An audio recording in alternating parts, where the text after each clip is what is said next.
नमस्कार मित्रों, जुलाई मास घरे सीखिए कक्षा 7 हिंदी विषय में आपको कुत्ते की वफादारी एकम दिया गया है, जिसको आपको पढ़ना है और उसके बाद नीचे दी गई प्रवृत्ति आपको करनी है।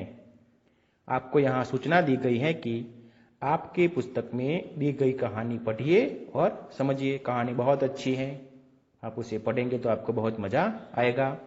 अब देखते हैं प्रवृत्ति 1। नीचे दिए गए चित्रों को देखिए। ये चित्र कहानी की नींव रखते हैं।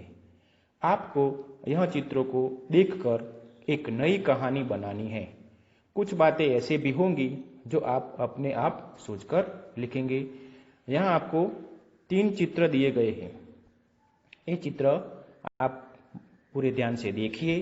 बाद में आपके मन में कहानी के बारे में जो भी विचार आए वो आप अच्छी तरह से लिखिए। मैंने यहाँ एक छोटा सा प्रयास किया है आपको समझाने के लिए, वो आपके सामने प्रस्तुत कर रहा हूँ। चित्र को देखकर कहानी लिखनी है, ध्यान रखिए। तो मैंने जो लिखा है वो पढ़ रहा हूँ। एक गांव में वृद्ध किसान रहता था।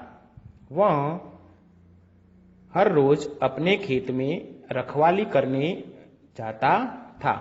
एक दिन उसने देखा कि खेत के पास एक सांप मरने की कगार पर पड़ा हुआ है। किसान को दया आ गई। वो घर जाकर दूध ले आया। सांप भूखा होने के कारण सारा दूध पी गया। फिर तो यह नित्य कम हो गया। किसान रोज दूध लाकर सांप को देता। सांप अब तंदुरुस्त होकर खेत में घूमने लगा। किसान का दोस्त बन गया। सांप के कारण खेत में कोई आता नहीं था, जिसके कारण खेत में चोरी कम हो गई, चूहे भी कम हो गए, जिसके कारण फसल की नुकसानी कम होने लगी। इस तरह हम पशु पक्षी की मदद करेंगे तो वो भी हमारी मदद करेंगे। तो इस तरह आप भी अपने विचार से ये कहानी लिख सकते हैं। अब प्रवृत्ति 2 है, स्वयं प्रयत्न कीजिए। पाठ 3 में आप कुछ मुहावरे नीचे दिए गए हैं, इनका अर्थ लिखिए और वाक्य में प्रयोग कीजिए। आपको पाठ 3 में ये सब मुहावरे दिए गए हैं, इसका अभ्यास कीजिए, फिर आप लिखेंगे। मैंने यहाँ छोटा सा प्रयास किया है जो आपके लिए प्रस्तुत कर रहा हूँ। पहला है मुहावरा, कोई चारा न होना। उसका अर्थ होगा कोई उपाय न होना, रास्ता न होना।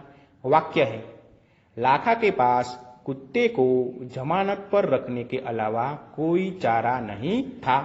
अब दूसरा है, आव देखा न ताव, जिसका अर्थ होगा बिना सोचे समझे काम करना। इस मुहावरे का वाक्य है, लाखा ने आव देखा न ताव, बस कुत्ते के माथे पर लाठी का प्रहार कर दिया। अब तीसरा मुहावरा है जो आपको पाना नंबर 11 पर दिया गया है, मार खाना, जिसका अर्थ होगा नुकसान होना। वाक्य है, लाखा एक बार व्यापार में मार खा गया। इस तरह आप अपने आप भी वाक्य बनाकर लिख सकते हैं। आगे बढ़ते हैं। यहाँ प्रवृत्ति 2 है। नीचे कुछ लिंग आधारित शब्द लिखे हैं, उनकी जोड़ का शब्द लिखिए। याद रहिए मित्रों, यहाँ पर आपको लिंग परिवर्तन करना है, यानी कि पुल्लिंग शब्द का स्त्रीलिंग शब्द बनाना है और स्त्रीलिंग शब्द होगा तो उसका पुल्लिंग शब्द बनाना है। तो यहाँ पहला शब्द है गाय, उसका पुल्लिंग शब्द होगा बैल। मोर, तो उसका स्त्रीलिंग शब्द होगा मोरनी। घोड़ा पुल्लिंग शब्द है, उसका स्त्रीलिंग शब्द होगा घोड़ी। राजा पुल्लिंग शब्द है, उसका स्त्रीलिंग शब्द होगा रानी। देवता पुल्लिंग शब्द है, उसका स्त्रीलिंग शब्द होगा देवी। नाग पुल्लिंग शब्द है, जिसका स्त्रीलिंग शब्द होगा नागिन। शिक्षक पुल्लिंग शब्द है, उसका स्त्रीलिंग शब्द होगा शिक्षिका। कुत्ता पुल्लिंग शब्द है, उसका स्त्रीलिंग शब्द होगा कुतिया। शेर पुल्लिंग शब्द है, उसका स्त्रीलिंग शब्द होगा शेरनी। इस तरह आप भी प्रयास करके स्त्रीलिंग का पुल्लिंग शब्द और पुल्लिंग का स्त्रीलिंग शब्द यानी कि लिंग परिवर्तन करके शब्द को लिख सकते हैं। मुहावरा करेंगे तो आपको याद रह जाएगा। अब आगे बढ़ते हैं। दोस्तों, हम यहाँ संज्ञा के बारे में जानेंगे। संज्ञा यानी किसी भी व्यक्ति का नाम होगा। यहाँ संज्ञा के प्रकार दिए गए हैं, वो देखते हैं। किसी भी खास व्यक्ति, प्राणी या स्थान को सूचित करने वाली संज्ञा को व्यक्तिवाचक संज्ञा कहते हैं। दूसरा है, जो शब्द संपूर्ण जाति का बोध करते हैं उन्हें जातिवाचक संज्ञा कहते हैं। यहाँ पे हमको उदाहरण दिए गए हैं। पहला, नर्मदा अमरकंटक पर्वत से निकलती है। तो यहाँ नर्मदा शब्द है वो सिर्फ नर्मदा नदी को ही लागू होगा, इसीलिए व्यक्तिवाचक संज्ञा है। दूसरा उदाहरण है, सभी छात्र आज देरी से आए। यहाँ छात्र शब्द है वो स्कूल के सभी विद्यार्थियों को लागू पड़ता है, इसीलिए छात्र की पूरी जाति को व्यक्त करता है, इसीलिए छात्र को जातिवाचक संज्ञा कहेंगे। नीचे दिए गए शब्दों को व्यक्तिवाचक और जातिवाचक संज्ञा में अलग कीजिए और इसके अलावा हर एक में 5-5 उदाहरण दीजिए। यहाँ आपको कुछ शब्द दिए गए हैं, जिसे मैं पढ़ता हूं। भारत, हिमालय, नदी, गाय, सैनिक, पर्वत, पेड़ और कुत्ता। तो पहला शब्द है भारत, वो व्यक्तिवाचक शब्द है, इसलिए आपको व्यक्तिवाचक संज्ञा के बॉक्स में लिखना है। फिर है हिमालय, वो भी व्यक्तिवाचक संज्ञा है, इसलिए उसको लिखेंगे व्यक्तिवाचक संज्ञा के बॉक्स में। फिर नदी, गाय, सैनिक, पर्वत, पेड़ और कुत्ता, ये सभी के सभी 6 शब्द जातिवाचक संज्ञा है, इसलिए उसको जातिवाचक संज्ञा में लिखना है। मैंने यहां लिखा है। अब 5-5 उदाहरण देखते हैं। तो पहले देखते हैं व्यक्तिवाचक संज्ञा के। यहां लिखा है सरदार पटेल, अरवल्ली, सचिन, गुजरात और गांधीधाम, ये सभी किसी न किसी व्यक्ति को या किसी स्थान को लागू पड़ते हैं, इसीलिए हम उसको कहेंगे व्यक्तिवाचक संज्ञा।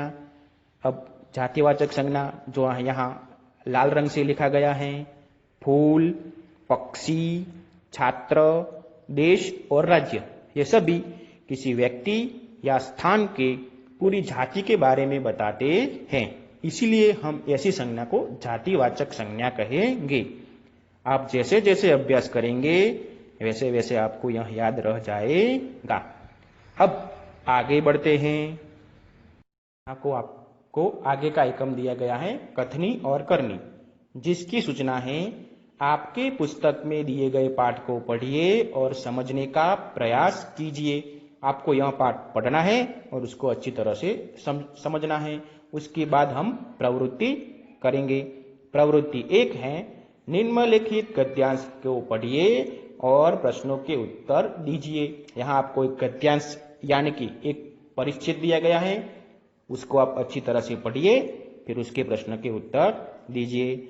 मैंने यहाँ छोटा सा प्रयास किया है जो आपके लिए काम आएगा।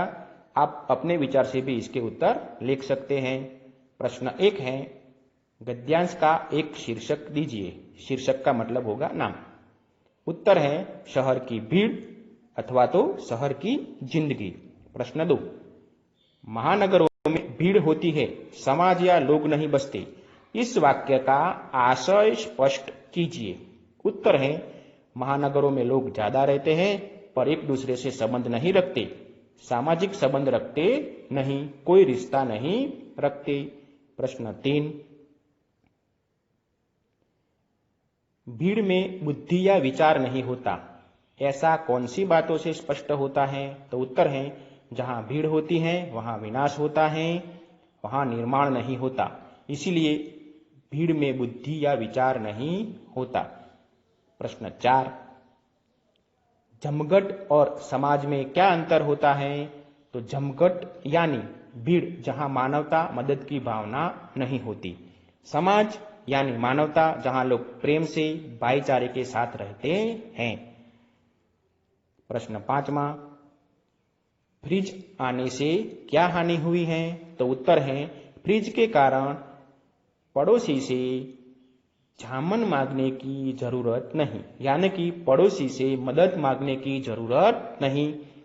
फ्रिज यानी सुविधा बढ़ने से यह हानि हुई है कि हम पड़ोसी से दूरी बढ़ती जा रही है। अब आगे बढ़ती 2 है, कथनी और करनी पाठ का संक्षेप करके अपने शब्दों में लिखिए। आपने पाठ अच्छी तरह से पढ़ा होगा और पढ़कर इस कहानी का, इस एकम का अच्छी तरह से उसमें से जो हमको सीख मिलती है उसका जो सार है वो आपको अपने शब्दों में लिखना है। मैंने यहाँ छोटा सा प्रयास किया है जो आपके लिए प्रस्तुत करता हूँ। उत्तर है, आज के जमाने में लोगों की सोच में काफी बदलाव आया है। आज के समय में लोग कहते कुछ हैं और करते कुछ और हैं। यहाँ जो किस्से दिए गए हैं उसमें से हमें सीख मिलती है कि हमें हमारी कथनी और करनी एक रखनी चाहिए। आज के समय में कुछ नेता की चुनाव में बड़े बड़े वादे करते हैं पर चुनाव के बाद अपने वादे भूल जाते हैं। हमें ऐसा करना चाहिए नहीं। अगर कथनी और करनी एक रखेंगे तभी लोग हम पर भरोसा करेंगे। इस तरह आप भी सोचकर अपने विचार प्रस्तुत कर सकते हैं।